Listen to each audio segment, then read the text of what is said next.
Hello everyone, I am सुगम। Welcome back. तो कैसे हो आप सब? आई होप आप सब अच्छे होंगे। स्वागत है आप सभी का आपके अपने एसपी स्टडी यूट्यूब चैनल पर। तो गाइस, आज हम यहाँ पर देखने वाले हैं, जैसा कि आपने कहा था कि अर्थशास्त्र के जो भी चैप्टर्स हैं उन सभी चैप्टर्स को पढ़ा दीजिए। ठीक है, यानी अर्थशास्त्र की जो क्लास 12 की आपकी बुक है उनके जो भी क्लासेस हैं डे बाई डे क्लासेस दीजिए। तो गाइस, ये वीडियो पर्सनली मैंने आपके लिए ही बनाया है।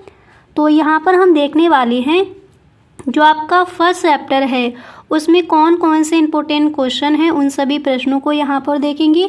तो देख लीजिए गाइस, अगर आप इस बार क्लास 12th में हो तो अर्थशास्त्र के जो भी आपके चैप्टर्स हैं ऑल चैप्टर्स की वीडियोस आपको मिलेंगी इसी चैनल पर। ठीक है, तो इस बार की आप बोर्ड एग्ज़ाम की तैयारी कर रहे हो और इस बार अर्थशास्त्र के पेपर में आप फुल मार्क्स लाना चाहते हो, तो इसी तरह से गाइस रोज़ाना आपको सारी वीडियोस देखनी है। ठीक है, डे बाई डे आपको क्लासेस मिलेंगी।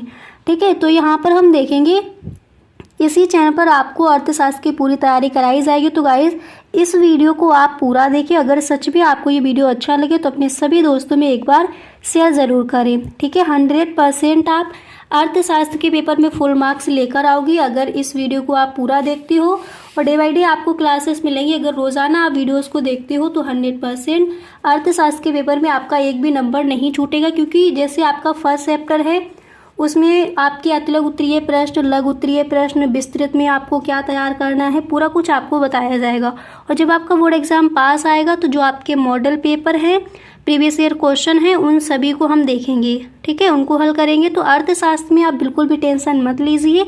अगर आपने ये सब्जेक्ट लिया है, आर्ट साइड है आपके पास, तो उसकी पूरी तैयारी आपको यहाँ पर कराई जाएगी। और गाइस, अगर आप क्लास 12th में हो तो इस वीडियो को आप पूरा देखिए। ठीक है, तो देखिए गाइस, यहाँ पर हम क्या देखने वाले हैं। यहाँ पर पहले हम देखेंगे जो आपके very short answer type questions दिए जाते हैं। तो देखिए, पूरी बुक से आपके कौन कौन से इम्पोर्टेंट क्वेश्चन हैं अतिलघु उत्तरीय प्रश्न में, तो उनको पहले यहाँ पर हम देख लेते हैं। तो आपको आइडिया लग जाएगा कि कौन कौन से आपके वेरी मोस्ट इम्पोर्टेंट क्वेश्चन है अतिलघु उत्तरीय प्रश्न में। अब देखिए, कल जो आपकी क्लास होगी उसमें जो आपका फर्स्ट चैप्टर है, ठीक है, व्यष्टि अर्थशास्त्र का परिचय, है ना, तो कल जो आपकी क्लासेस होगी उसमें उस चैप्टर को पूरा हम कवर करेंगे। तो यहाँ पर पहले जो आपकी पूरी बुक से अतिलघु उत्तरीय प्रश्न कौन कौन से इंपॉर्टेंट हैं उनको एक बार देख लेते हैं। ठीक है, तो जो आपका नेक्स्ट वीडियो आएगा उसको भी देखना आप ना भूलें। तो यहाँ पर देख लीजिए पूरी बुक से जो आपके very short answer type questions हैं अर्थशास्त्र में कौन कौन से इंपॉर्टेंट हैं। और गाइस, आप अपना अलग नोट्स बना लीजिए। ठीक है, जो भी आपको रोज़ाना क्लासेस मिलेंगी तो उसमें आप अपना नोट करते चलिए। क्लियर। और गाइस, अगर सच में आपको ये वीडियो अच्छा लगे तो आप सभी दोस्तों में एक बार इस वीडियो को शेयर ज़रूर करें। तो पहला प्रश्न यहाँ पर आप देख सकते हो दिया गया है, आर्थिक क्रिया किसे कहते हैं। तो आर्थिक क्रिया हम किसे कहेंगे, यहाँ पर देखिए आप इस तरह से लिखोगे कि उस क्रिया को आर्थिक क्रिया कहते हैं जिसका संबंध मानवीय आवश्यकताओं को संतुष्ट करने के लिए सीमित साधनों के उपयोग से है। ठीक है, आर्थिक क्रिया किसे कहेंगे, आर्थिक क्रिया हम उसे कहते हैं जिसका संबंध मानव की आवश्यकताओं को संतुष्ट करने के लिए रिसोर्सेज कैसे हों, लिमिटेड हों, उनके उपयोग से होता है। ठीक है, अब इसी तरह से यहाँ पर आपका सेकंड क्वेश्चन क्या है उसको देख लेते हैं। तो अगला प्रश्न यहाँ पर आपको कौन सा तैयार करना है उसको देख लीजिए। तो यहाँ पर आप देख सकते हो जो आपका नेक्स्ट क्वेश्चन है तो दिया गया है कि व्यष्टि अर्थशास्त्र की, देखिए अगला प्रश्न है व्यष्टि अर्थशास्त्र की परिभाषा लिखिए। तो व्यष्टि अर्थशास्त्र क्या है इसको समझ लेते हैं, इसका उदाहरण भी यहाँ पर आपको मिलेगा। तो पहले देखिए, व्यष्टि अर्थशास्त्र की परिभाषा आप किस तरह से लिखोगे। आप लिखोगे कि व्यष्टि अर्थशास्त्र में केवल एक व्यक्तिगत इकाई की आर्थिक क्रियाओं का अध्ययन किया जाता है। देखिए, व्यष्टि अर्थशास्त्र और समष्टि अर्थशास्त्र क्या है, जो आपका फर्स्ट चैप्टर है उसमें व्यष्टि अर्थशास्त्र और समष्टि अर्थशास्त्र में अंतर क्या है, जब आप उसको समझोगे तो पूरा आपको क्लियर हो जाएगा। तो कल जो आपका क्लास होगा तो उसको आप ज़रूर देख लें। ठीक है, इसी तरह से इसका उदाहरण देख सकते हैं कि व्यष्टि अर्थशास्त्र का मतलब होता है छोटा अर्थशास्त्र, यानी हम कह सकते हैं सूक्ष्म अर्थशास्त्र, और समष्टि अर्थशास्त्र का मतलब होता है बड़ा अर्थशास्त्र यानी विशाल अर्थशास्त्र। ठीक है, तो इसका उदाहरण आप लिखोगे, एक उपभोक्ता का व्यवहार, एक फर्म द्वारा उत्पादन क्रिया, अनेक ऐसी आर्थिक क्रियाएं हैं जो व्यक्तिगत आर्थिक इकाई से संबंधित है। अब इसके बाद यहाँ पर आप देख लीजिए, इसके बाद अगला प्रश्न है कि सीमांत उपयोगिता क्या है। आप लिखोगे किसी वस्तु की एक अतिरिक्त इकाई के प्रयोग से जो अतिरिक्त उपयोगिता मिलती है उसे सीमांत उपयोगिता कहते हैं।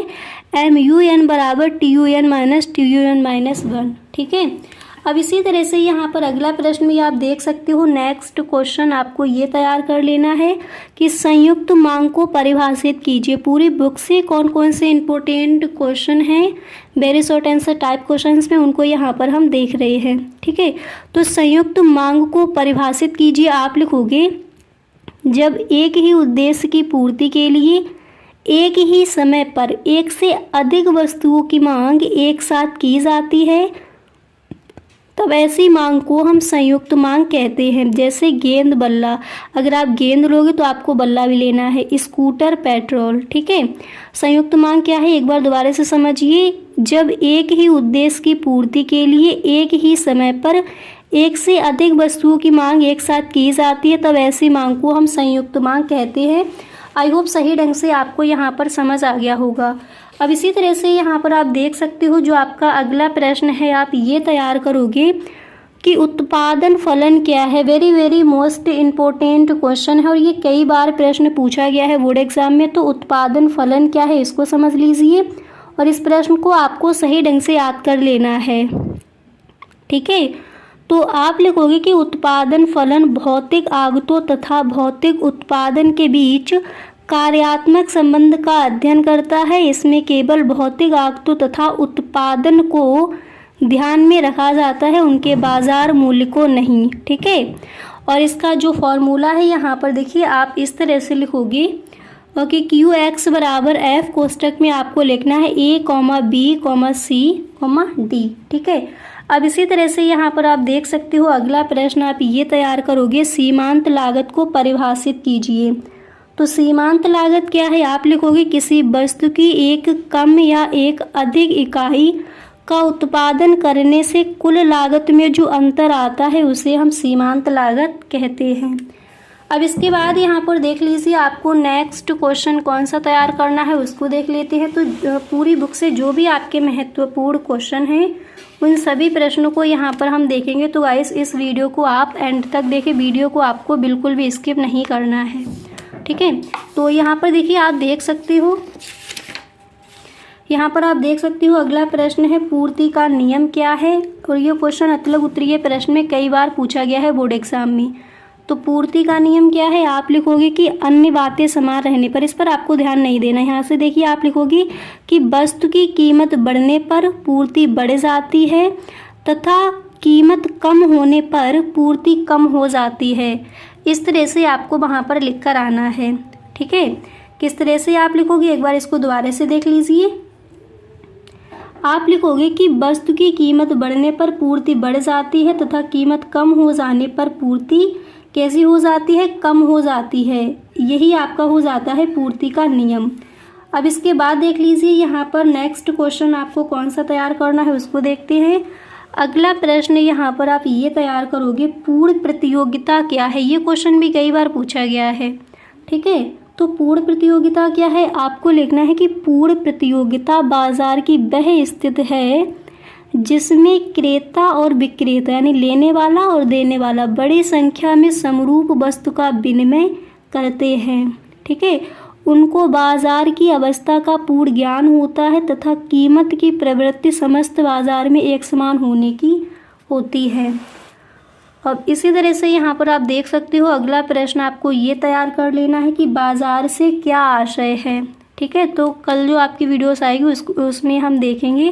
कल जो आपकी क्लास होगी उसमें फर्स्ट चैप्टर में जो भी आपके इम्पोर्टेंट क्वेश्चन है पूरा चैप्टर वहाँ पर आपको मिलेगा। नेक्स्ट क्वेश्चन आप तैयार करोगे, बाजार से क्या आशय है। इसमें आपको लिखना है कि बाजार का आशय किसी स्थान से नहीं वरन उस समस्त क्षेत्र से होता है जहाँ किसी वस्तु के क्रेता और विक्रेता फैले होते हैं। अब इसी तरह से यहाँ पर अगला प्रश्न भी देख लीजिए। तो नेक्स्ट क्वेश्चन आपको ये तैयार कर लेना है कि संतुलन कीमत क्या है। आप लिखोगे कि जिस कीमत पर क्रेता वस्तु को खरीदने के लिए तैयार है तथा विक्रेता बेचने को तैयार है, वह वस्तु की संतुलन या साम्य कीमत होती है। इसके बाद आप लिखोगे कि संतुलन कीमत पर वस्तु की मांग और वस्तु की पूर्ति आपस में बराबर होते हैं। ठीक है। अब इसके बाद यहाँ पर आप देख सकते हो जो आपका अगला प्रश्न है दिया गया है कि मध्यवर्ती वस्तुएं क्या हैं। वेरी मोस्ट इम्पोर्टेंट क्वेश्चन है।